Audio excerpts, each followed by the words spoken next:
بسم الله الرحمن الرحيم.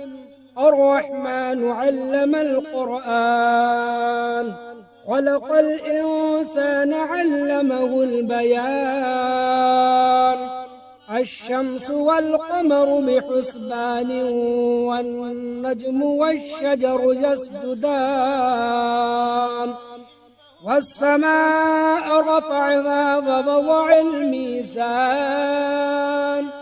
ألا تطغوا في الميزان وأقيموا الوزن بالقسط ولا تخسروا الميزان. والأرض وضعها للأنام، فيها فاكهة والنخل ذات الأكمام، والحب ذو العصف والريحان. فبأي آلاء ربكما تكذبان؟ خلق الإنسان من صلصال كالفخار، وخلق الجان من مارج من نار. فبأي آلاء ربكما تكذبان؟ رب المشرقين ورب المغربين، فبأي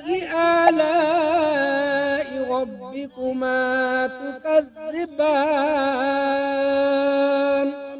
مرج البحرين يلتقيان، بينهما برزخ لا يبغيان. فبأي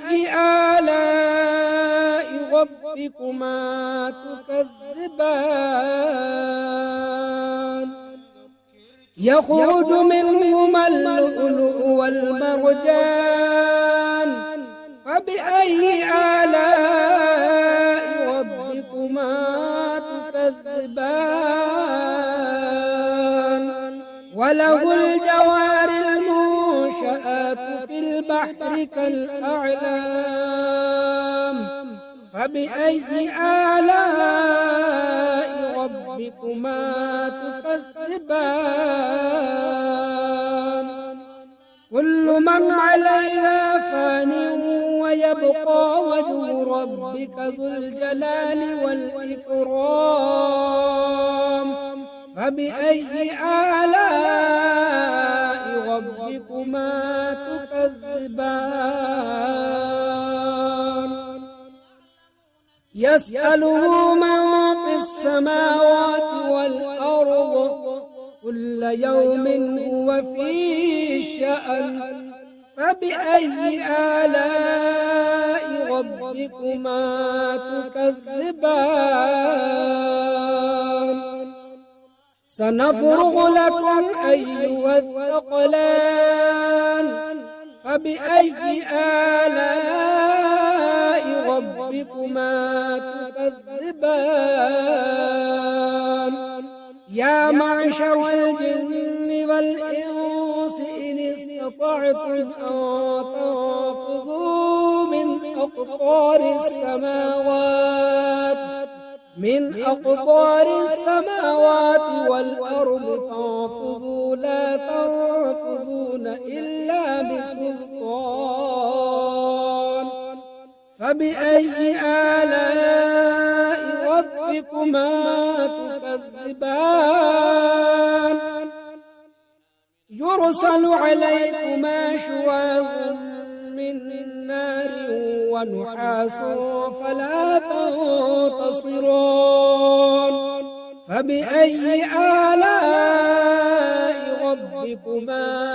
تكذبان؟ فإذا انشقت السماء فكانت وردة كالدهان. فبأي آلاء ربكما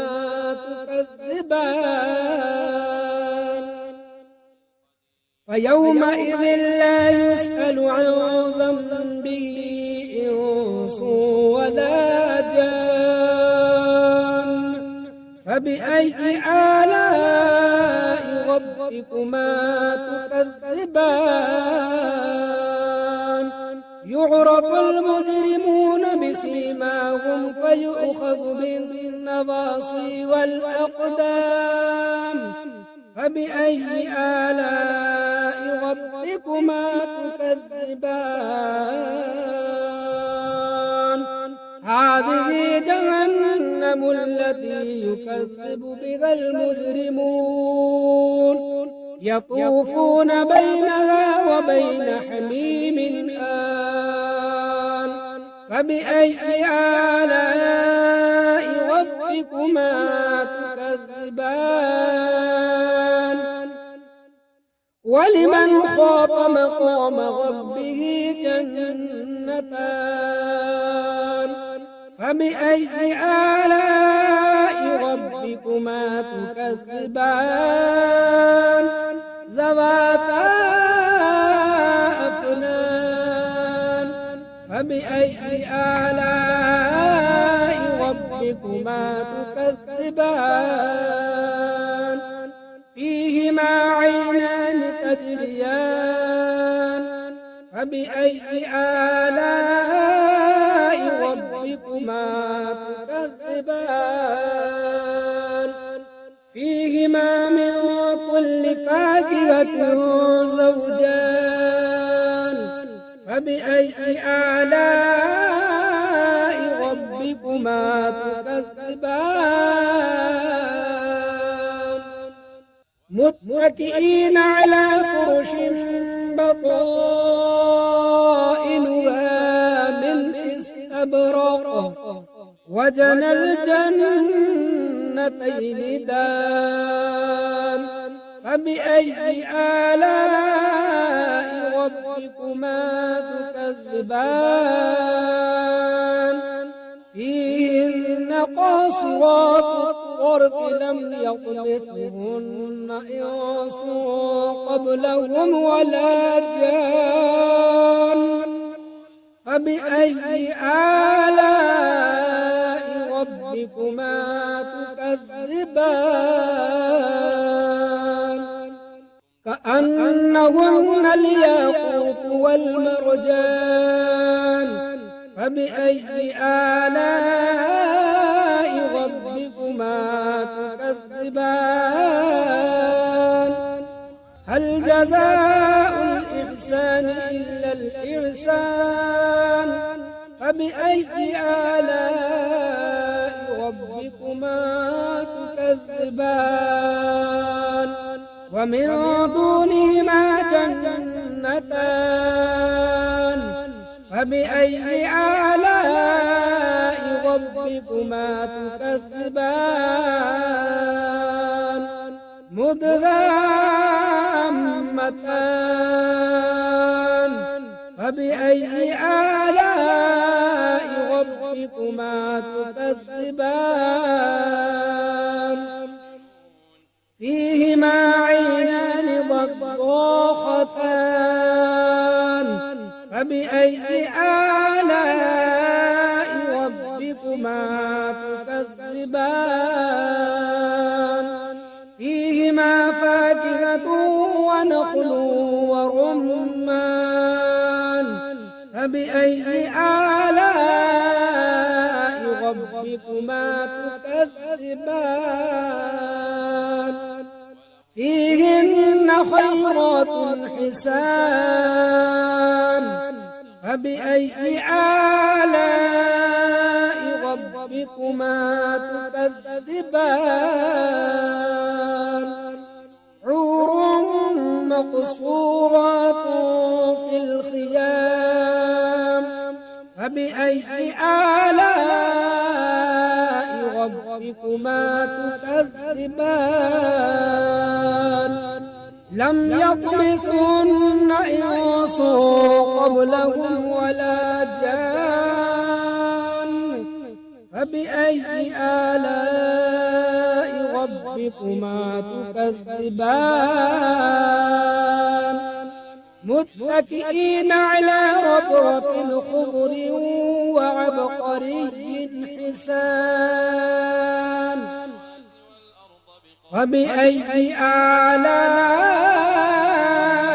ربكما تكذبان تبارك اسم ربك ذي الجلال والإكرام أعوذ بالله من الشيطان الرجيم بسم الله الرحمن الرحيم ياسين والقرآن الحكيم إنك لمن المرسلين على صراط مستقيم تنزيل العزيز الرحيم لتنذر قوما ما أنذر آباؤهم فهم غافلون لقد حق القول على أكثرهم فهم لا يؤمنون إنا جعلنا في أعناقهم أغلالا فهي إلى الأذقان فهم مقمحون وجعلنا من بين أيديهم سدا ومن خلفهم سدا فأغشيناهم فهم لا يبصرون وسواء عليهم أأنذرتهم أم لم تنذرهم لا يؤمنون إنما تنذر من اتبع الذكر فخشي الرحمن بالغيب فبشره بمغفرة وأجر كريم إنا نحن نحيي الموتى ونكتب ما قدموا وآثارهم وكل شيء أحصيناه في إمام مبين واضرب لهم مثلا أصحاب القرية إذ جاءها المرسلون إذ أرسلنا إليهم 2 فكذبوهما فعززنا بثالث فقالوا إنا إليكم مرسلون قالوا ما أنتم إلا بشر مثلنا وما أنزل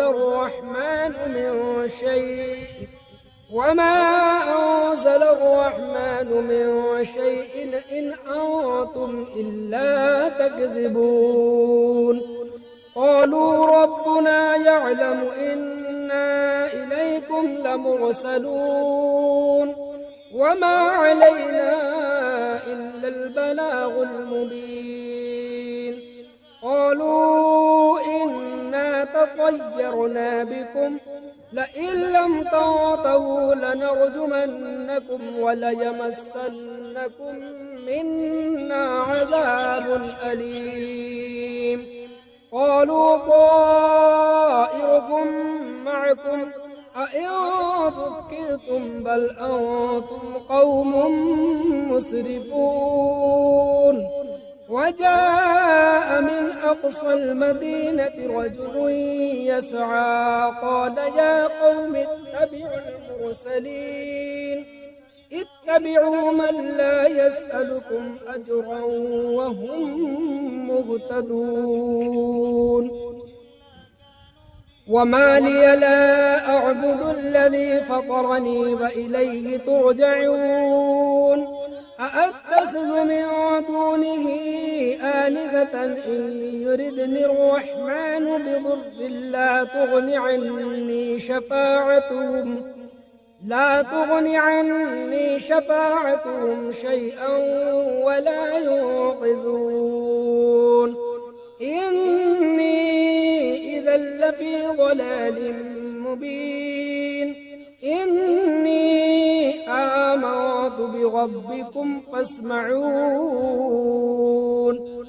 قيل ادخل الجنة قال يا ليت قومي يعلمون بما غفر لي ربي وجعلني من المكرمين وما أرسلنا على قومه من بعده من جند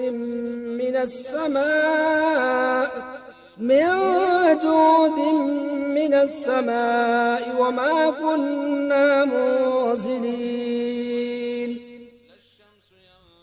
إن كانت إلا صيحة واحدة فإذا هم خامدون يا حسرة على العباد ما يأتيهم من رسول إلا كانوا به يستهزئون ألم يروا كم أهلكنا قبلهم من القرون أنهم إليهم لا يرجعون وإن كل لما جميع لدينا محضرون وآية لهم الأرض الميتة أحييناها وأخرجنا منها حبا فمنه يأكلون وجعلنا فيها جنات من نخيل وأعناب وفجرنا فيها من العيون ليأكلوا من ثمره وما عملته أيديهم أفلا يشكرون سبحان الذي خلق الأزواج كلها مما تنبت الأرض ومن أنفسهم ومما لا يعلمون وآية لهم الليل نسلخ منه النهار فإذا هم مظلمون والشمس تجري لمستقر لها ذلك تقدير العزيز العليم والقمر قدرناه منازل حتى عاد كالعرجون القديم لا الشمس ينبغي لها أن تدرك القمر ولا الليل سابق النهار وكل في فلك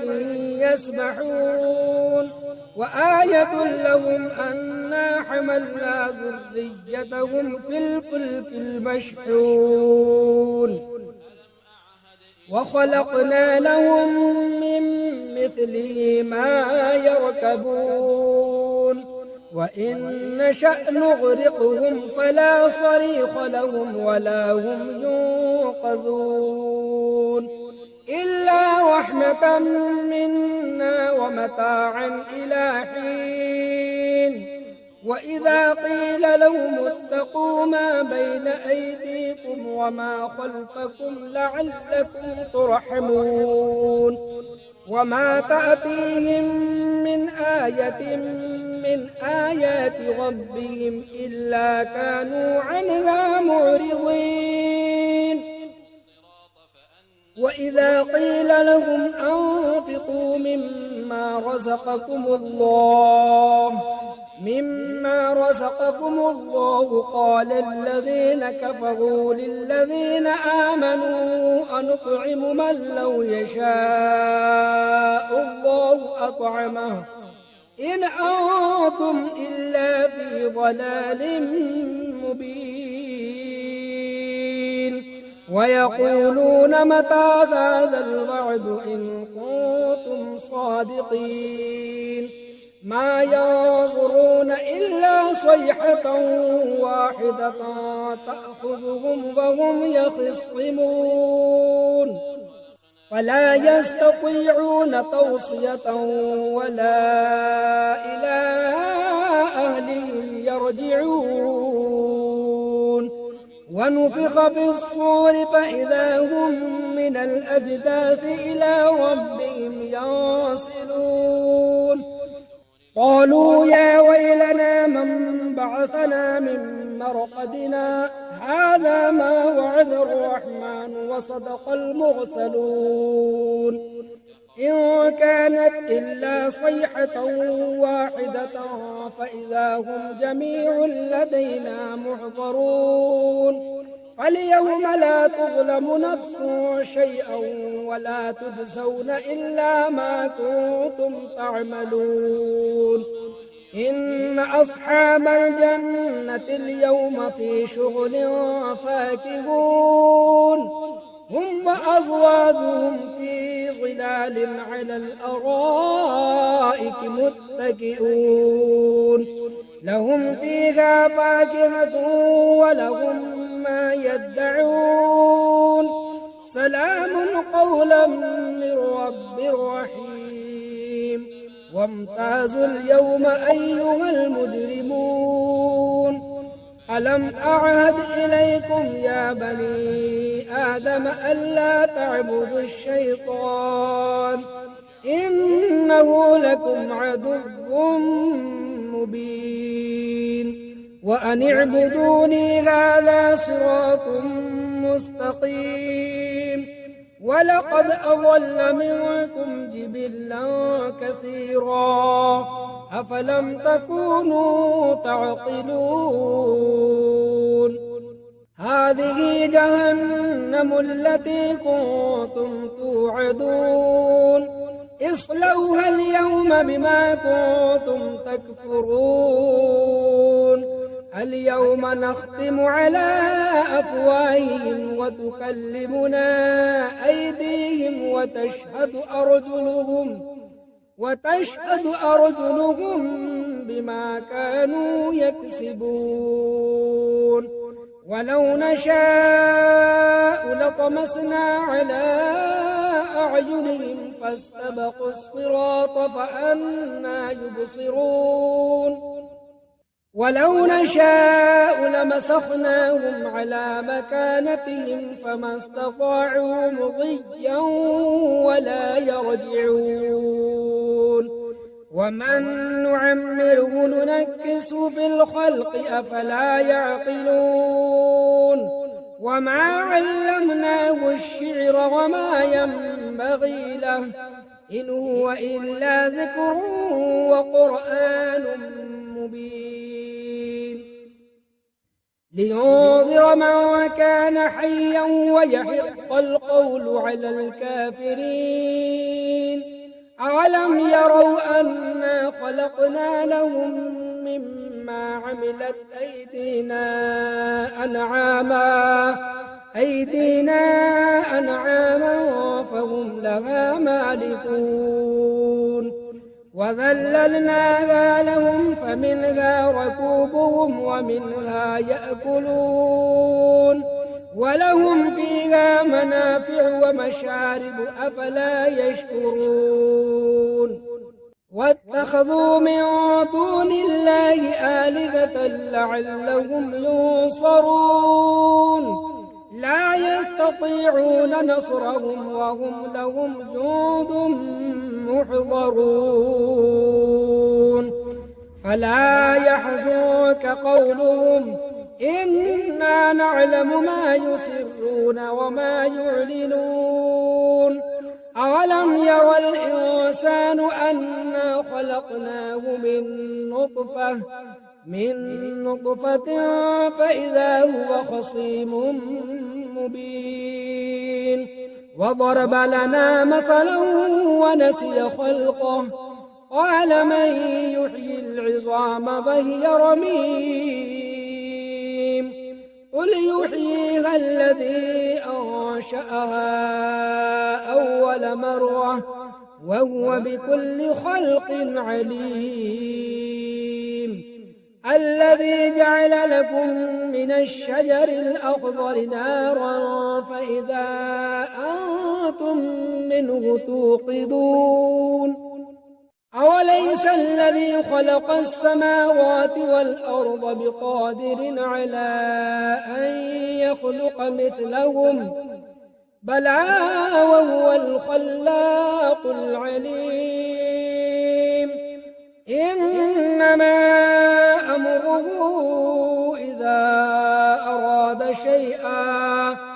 إذا أراد شيئا أن يقول له كن فيكون فسبحان الذي بيده ملكوت كل شيء وإليه ترجعون. بسم الله الرحمن الرحيم. الرحمن علم القرآن، خلق الإنسان علمه البيان. الشمس والقمر بحسبان والنجم والشجر يسجدان. والسماء رفعها ووضع الميزان ألا تطغوا في الميزان وأقيموا الوزن بالقسط ولا تخسروا الميزان. والأرض وضعها للأنام فيها فاكهة والنخل ذات الأكمام والحب ذو العصف والريحان. فبأي آلاء ربكما تكذبان؟ خلق الإنسان من صلصال كالفخار وخلق الجان من مارج من نار. فبأي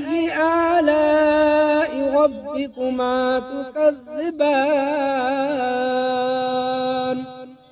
رب المشرقين ورب المغربين. فبأي آلاء ربكما تكذبان؟ مرج البحرين يلتقيان بينهما برزخ لا يبغيان. فبأي آلاء ربكما تكذبان؟ يخرج منهما اللؤلؤ والمرجان. فبأي آلاء ربكما تكذبان؟ وله الجوار المنشآت في البحر كالأعلام. فبأي آلاء ربكما تكذبان؟ كل من عليها فان ويبقى وجه ربك ذو الجلال والإكرام. فبأي آلاء ربكما تكذبان؟ يسأله من في السماوات والأرض كل يوم هو في شأن. فبأي آلاء ربكما تكذبان؟ سنفرغ لكم أيها الثقلان. فبأي آلاء ربكما تكذبان؟ يا معشر الجن والإنس إن استطعتم أن تنفذوا من أقطار السماوات والأرض فانفذوا لا تنفذون إلا بسلطان. فبأي آلاء ربكما تكذبان؟ يرسل عليكما شواظ من نار ونحاس فلا تنتصرون. فبأي آلاء ربكما تكذبان؟ فإذا انشقت السماء فكانت وردة كالدهان. فبأي آلاء ربكما ربكما تكذبان فيومئذ لا يسأل عن ذنبه إنس ولا جان فبأي آلاء ربكما تكذبان يعرف المجرمون بسيماهم فيؤخذ بالنواصي والأقدام فبأي آلاء ربكما تكذبان هذه جهنم التي يكذب بها المجرمون يطوفون بينها وبين حميم آن فبأي آلاء ربكما تكذبان ولمن خاف مقام ربه جنتان فبأي آلاء ربكما تكذبان ذواتا أفنان فبأي آلاء ربكما تكذبان فيهما عينان تجريان فبأي آلاء ربكما تكذبان فيهما من كل فاكهة زوجان فبأي آلاء ربكما تكذبان متكئين على فرش بطائنها من استبرق وجنى الجنتين دان فبأي آلاء ربكما تكذبان فيهن قاصرات الطرف لم يطمثهن إنس قبلهم ولا جان فبأي آلاء ربكما تكذبان كأنهن الياقوت والمرجان فبأي آلاء ربكما تكذبان هل جزاء الإحسان إلا الإحسان فبأي آلاء ربكما تكذبان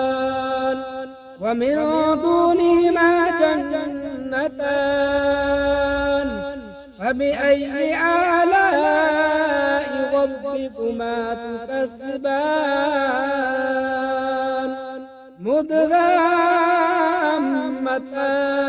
مدهامتان فبأي آلاء ربكما تكذبان فيهما عينان ضاختان فبأي آلاء ربكما تكذبان فيهما فاكهة ونخل ورمان فبأي آلاء ربكما تكذبان فيهن خيرات حسان فبأي آلاء ربكما تكذبان حور مقصورات في الخيام فبأي آلاء ربكما تكذبان لم يطمثهن إنس قبلهم ولا جان فبأي آلاء ربكما تكذبان متكئين على رفرف خضر وعبقري حسان فبأي آلاء ربكما تكذبان تبارك اسم ربك ذي الجلال والإكرام أعوذ بالله من الشيطان الرجيم بسم الله الرحمن الرحيم ياسين والقرآن الحكيم إنك لمن المرسلين على صراط مستقيم تنزيل العزيز الرحيم لتنذر قوما ما أنذر آباؤهم فهم غافلون لقد حق القول على أكثرهم فهم لا يؤمنون إنا جعلنا في أعناقهم أغلالا فهي إلى الأذقان فهم مقمحون وجعلنا من بين أيديهم سدا ومن خلفهم سدا فأغشيناهم فهم لا يبصرون وسواء عليهم أأنذرتهم أم لم تنذرهم لا يؤمنون إنما تنذر من اتبع الذكر فخشي الرحمن بالغيب فبشره بمغفرة وأجر كريم إنا نحن نحيي الموتى ونكتب ما قدموا وآثارهم وكل شيء أحصيناه في إمام مبين واضرب لهم مثلا أصحاب القرية إذ جاءها المرسلون إذ أرسلنا إليهم اثنين فكذبوهما فعززنا بثالث فقالوا إنا إليكم مرسلون قالوا ما أنتم إلا بشر مثلنا وما أنزل الرحمن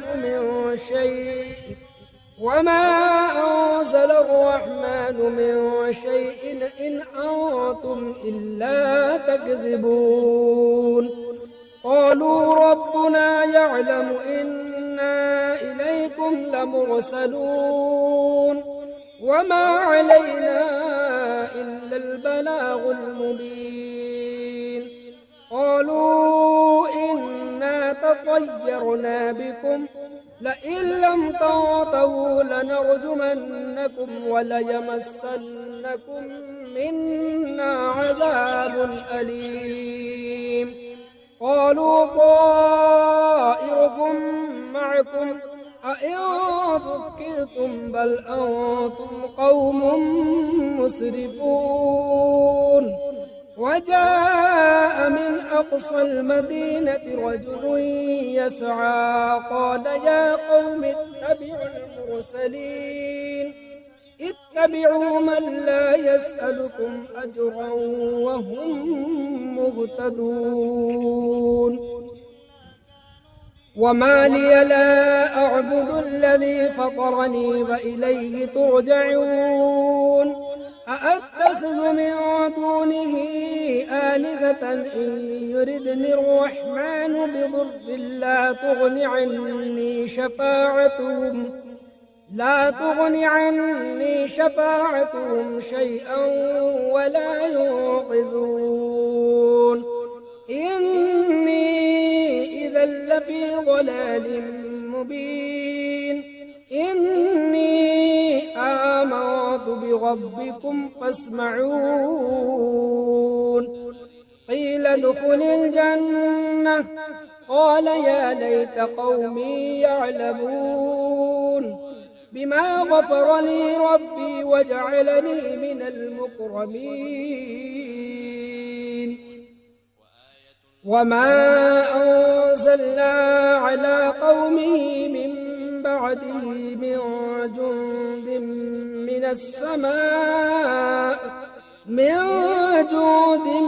من السماء وما كنا منزلين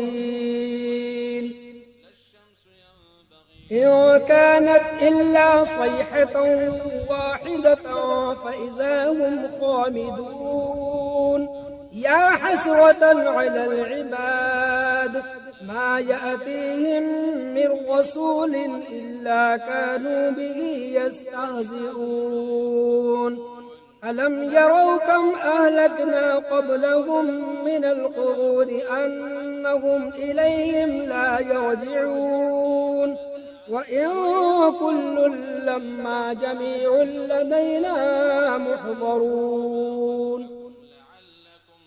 وآية لهم الأرض الميتة أحييناها فأخرجنا منها حبا فمنه يأكلون وجعلنا فيها جنات من نخيل وأعناب وفجرنا فيها من العيون ليأكلوا من ثمره وما عملته أيديهم أفلا يشكرون سبحان الذي خلق الأزواج كلها مما تنبت الأرض ومن أنفسهم ومما لا يعلمون وآية لهم الليل نسلخ منه النهار فإذا هم مظلمون والشمس تجري لمستقر لها ذلك تقدير العزيز العليم والقمر قدرناه منازل حتى عاد كالعرجون القديم لا الشمس ينبغي لها أن تدرك القمر ولا الليل سابق النهار وكل في فلك يسبحون وآية لهم أنا حملنا ذريتهم في الفلك المشحون وخلقنا لهم من مثله ما يركبون وإن نشأ نغرقهم فلا صريخ لهم ولا هم ينقذون إلا رحمة منا ومتاعا إلى حين وإذا قيل لهم اتقوا ما بين أيديكم وما خلفكم لعلكم ترحمون وما تأتيهم من آية من آيات ربهم إلا كانوا عنها معرضين وإذا قيل لهم أنفقوا مما رزقكم الله قال الذين كفروا للذين آمنوا أنطعم من لو يشاء الله أطعمه إن أنتم إلا في ضلال مبين ويقولون متى هذا الوعد إن كنتم صادقين ما ينظرون إلا صيحة واحدة تأخذهم وهم يخصمون فلا يستطيعون توصية ولا إلى أهلهم يرجعون ونفخ في الصور فإذا هم من الأجداث إلى ربهم ينسلون قالوا يا ويلنا من بعثنا من مرقدنا هذا ما وعد الرحمن وصدق المرسلون إن كانت إلا صيحة واحدة فإذا هم جميع لدينا محضرون فاليوم لا تظلم نفس شيئا ولا تجزون إلا ما كنتم تعملون إن أصحاب الجنة اليوم في شغل فاكهون هم وأزواجهم في ظلال على الأرائك متكئون لهم فيها فاكهة ولهم ما يدعون سلام قولا من رب رحيم وامتازوا اليوم أيها المجرمون ألم أعهد إليكم يا بني آدم ألا تعبدوا الشيطان إنه لكم عدو مبين وأن اعبدوني هذا صراط مستقيم ولقد أضل منكم جبلا كثيرا أفلم تكونوا تعقلون هذه جهنم التي كنتم توعدون اصلوها اليوم بما كنتم تكفرون اليوم نختم على أفواههم وتكلمنا أيديهم وتشهد أرجلهم بما كانوا يكسبون ولو نشاء لطمسنا على أعينهم فاستبقوا الصراط فأنى يبصرون ولو نشاء لمسخناهم على مكانتهم فما استطاعوا مضيا ولا يرجعون ومن نعمره ننكسه في الخلق أفلا يعقلون وما علمناه الشعر وما ينبغي له إن هو إلا ذكر وقرآن مبين لينذر من كان حيا ويحق القول على الكافرين أولم يروا أنا خلقنا لهم مما عملت أيدينا أنعاما فهم لها مالكون وذللناها لهم فمنها ركوبهم ومنها يأكلون ولهم فيها منافع ومشارب أفلا يشكرون واتخذوا من دون الله آلهة لعلهم ينصرون لا يستطيعون نصرهم وهم لهم جند محضرون فلا يحزنك قولهم إنا نعلم ما يسرون وما يعلنون أولم يرى الإنسان أنا خلقناه من نطفة فإذا هو خصيم مبين وضرب لنا مثلا ونسي خلقه قال من يحيي العظام فهي رميم قل يحييها الذي أنشأها أول مرة وهو بكل خلق عليم الذي جعل لكم من الشجر الأخضر نارا فإذا أنتم منه توقدون أوليس الذي خلق السماوات والأرض بقادر على أن يخلق مثلهم بلى وهو الخلاق العليم إنما أمره إذا أراد شيئا أن يقول له كن فيكون. فسبحان الذي بيده ملكوت كل شيء وإليه ترجعون.